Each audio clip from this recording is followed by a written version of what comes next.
ఎలా జరుగుతుంది ప్రచారం? ప్రచారం చాలా బాగా జరుగుతుంది. ఎంతసేపు జనాలకు నేను చెప్పాలనుకున్నది ఏంటంటే ఆలోచించి ఓటేయాలి. గేటెడ్ కమ్యూనిటీస్, కొంచెం అపార్ట్మెంట్స్, అందులో ఉన్న వాళ్ళు అందరు ఎడ్యుకేటెడ్ పీపుల్. ఇది బై ఎలక్షనే కదా అని లైట్ తీసుకోవద్దు. బయటికి వచ్చి ఓటేయాలి. Vote is our right. ఇంకొకటి, ఇప్పుడు కాంగ్రెస్ వచ్చి కర్రలతో బెదిరిస్తుంది, మన బీఆర్ఎస్ వచ్చి కన్నీళ్ళతోని మనల్ని చూపిస్తుంది. అలాంటి వాటికి మనం తలొంచద్దు. మనం ఏంటి, మనం ఎవరికి ఓటేయాలి, ఎందుకు వేయాలి, మనకు డెవలప్మెంట్ ఏం కావాలి అనేది మనం ఆలోచించాలి. సో దాంతోనే మనం ముందుకెళ్తేనే మనం సక్సెస్ అవ్వగలుగుతాము. మనకు డబల్ ఇంజన్ సర్కార్ వస్తే నరేంద్ర మోడీ గారి నాయకత్వంలో మన భారతదేశం ఆర్థికంగా 3వ స్థానంలో ఉంది. ఇవాళ భారతదేశం వైపు ప్రపంచ దేశాలన్నీ తలెత్తుకొని చూస్తున్నాయి అంటే అది ఓన్లీ కేవలం బీజేపీ వల్లనే.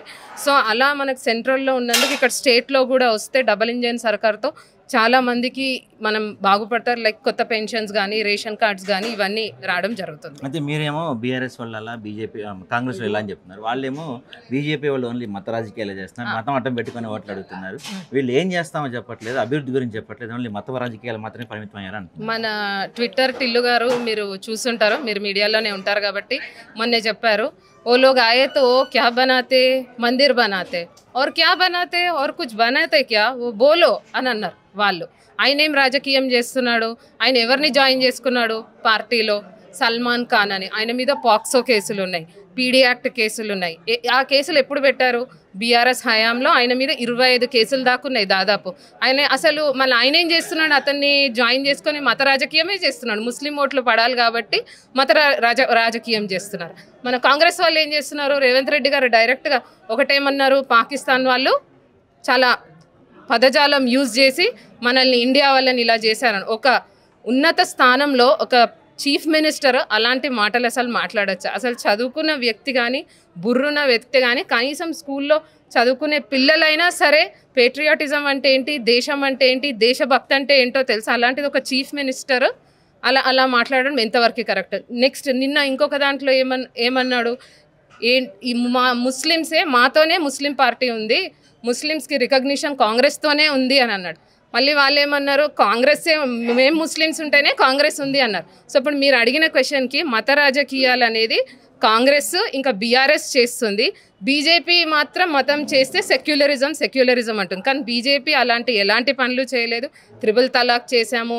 ఇప్పుడు మనకి అన్నీ వస్తున్నాయి, పెన్షన్స్ కానీ ఏదన్నా కానీ. మనం ఓన్లీ హిందూస్కే ఇస్తున్నారా? కాదు కదా, అందరికీ సమానంగా ఇస్తున్నారు. సో మత రాజకీయాలు చేసేది ప్రస్తుతం ఉన్న బీఆర్ఎస్, కాంగ్రెస్. అయితే కొంతమంది మాట్లాడుతున్నారు, ఇక్కడ ముస్లిం ఓట్లు 1,00,000 ఉన్నాయి, ముస్లిం ఓట్లు 1,00,000 ఉన్నాయనే మాట్లాడుతున్నారు. కానీ మరి 1,00,000 ఓట్లు ముస్లిమ్స్ ఉన్నప్పుడు మిగతా 3.5 లక్షల ఓట్లు హిందువులు కూడా ఉన్నాయి కదా, కానీ ఎందుకు ఓన్లీ ఇక్కడ ముస్లిమ్స్కి ఎంత ప్రయారిటీ కనిపిస్తుంది మనకి? ముస్లిం ఓట్స్ 1,00,000 ఉన్నాయి. ఎందుకు అలా అంటున్నారు అంటే వాళ్ళందరూ వచ్చి ఓటేస్తారనే నమ్మకం ఎక్కువ ఉంది. మన హిందువులు ఇంట్లో నుంచి బయటకు వచ్చి అంటే ఫ్రాంక్గా మాట్లాడుకోవాలి కాబట్టి వాళ్ళు బయటకు వచ్చి ఓటేయరు అనే భయంతో ఆ ప్రచారం జరుగుతుంది. కానీ ఈసారి అలా ఏం లేదు. అందరికీ బేస్లో అందరికీ తెలుసు, అందరి మైండ్లలో ఉంది. కానీ వాళ్ళు బయటికి చెప్పట్లేదు. స్లోగా గ్రౌండ్ వర్క్లో కానీ మనం వర్క్ చేసినా చేయకపోయినా వాళ్ళల్లో ఒక మార్పు వచ్చింది. మా ప్రచారంలో మాకు అది కనబడింది. అయితే ఒకవేళ మీరు చెప్తున్నట్టు ముస్లిమ్స్ పెద్ద సంఖ్యలో వచ్చి ఓటింగ్లో పాల్గొంటే మరి బీజేపీకి సహజంగా ముస్లిమ్స్ కొంత దూరంగా ఉంటారనే ప్రచారం ఉంది కాబట్టి మరి మీ విజయావకాశాలు తగ్గే అవకాశం ఉంటుందా? ఏమీ లేదు. హిందూస్ తప్పకుండా అందరూ, అసలు హిందూస్ ముస్లిమ్స్ అని ఫస్ట్ ఆఫ్ ఆల్ మాట్లాడదలుచుకోలేదు మేము. కానీ తప్పకుండా మేము అందరినీ రిక్వెస్ట్ చేశాము, ఎడ్యుకేటెడ్ వాళ్ళు కానీ ఎవరైనా కానీ, బై ఎలక్షన్ అనేది మీ డెవలప్మెంట్ కోసమే. ఏ ఎలక్షన్ అయినా కానీ మీరందరూ తప్పకుండా 1,00,000 వర్సెస్ 3 లక్షలు మీరు దయచేసి నిరూపించుకోండి అని మేము రిక్వెస్ట్ చేస్తాం. మేడం, ఫైనల్గా ఎందుకు మీకు ఓటేయాలంటే ఏం చెప్తారు?